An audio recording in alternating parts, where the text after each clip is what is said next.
അല്ല, നമ്മുടെ സുരേഷ് ഗോപി ചേട്ടനും നന്മ പ്രവർത്തനങ്ങളൊക്കെ അവസാനിച്ച ഇപ്പോൾ ഒന്നും കാണുന്നില്ല. ഈ ഇലക്ഷൻ പ്രചാരണങ്ങൾക്കൊക്കെ മുമ്പ് ഭയങ്കര നന്മ പ്രവർത്തനങ്ങളും ഓരോ വീടുകൾ കയറി ഇറങ്ങിയിട്ടുള്ള അദ്ദേഹത്തിൻ്റെ നന്മകളും ഒക്കെ ഇങ്ങനെ ജനങ്ങളിങ്ങനെ ഓരോരോ പ്രസംഗിച്ചത്. ഇപ്പം എന്താ കാണാത്തത്? ഇപ്പം ഈ അപേക്ഷയ്ക്കായിട്ട് പോയി ചില ആൾക്കാരുടെ മുമ്പിൽ മുഖം തിരിക്കുക, അല്ലെങ്കിൽ പോയി പണി നോക്കുക, അല്ലെങ്കിൽ ഇത് എൻ്റെ പണിയല്ല എന്നൊക്കെ പറയുക. ഒരു ജനപ്രതിനിധി പറയേണ്ട ഒരു കാര്യമാണത്, എൻ്റെ പണിയല്ല എന്ന്. ജനങ്ങളൊരു പ്രശ്നമായിട്ട് ചെല്ലുമ്പോൾ ജനങ്ങളോട് പറയണത് എൻ്റെ പണിയല്ലാതെ എന്താ പറയുന്നത്?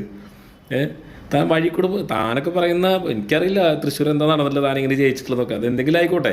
പക്ഷേ എന്നാലും താൻ ജയിച്ചു. അപ്പോൾ ഒരു ജനപ്രതിനിധി എന്നുള്ള രീതിയിൽ താൻ ജയിച്ചു പോയി കഴിഞ്ഞെങ്കിൽ ചെയ്യേണ്ട ആ സീറ്റിലിരുന്ന് ചെയ്യേണ്ട കുറച്ച് ഉത്തരവാദിത്തങ്ങളുണ്ട്.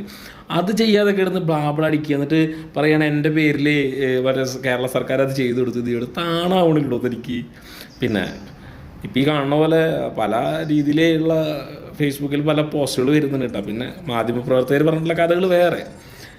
അപ്പോൾ ഞാൻ അതിനെക്കുറിച്ച് ഒന്നും പറയാൻ ആളല്ല.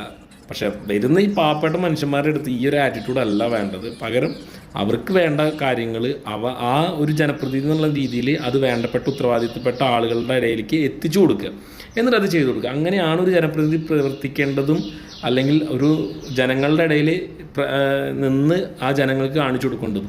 അല്ലാതെ തൃശ്ശൂർ പൂരം കലക്കണ പോലുള്ള പരിപാടിയല്ല പൊന്നു സുരേഷ് ഗോപി ഈ എന്താ പറയുക ഒരു ജനപ്രതിനിധിയായിട്ട് എന്നിട്ട് പ്രവർത്തിക്കുക എന്ന് പറയുന്നത്.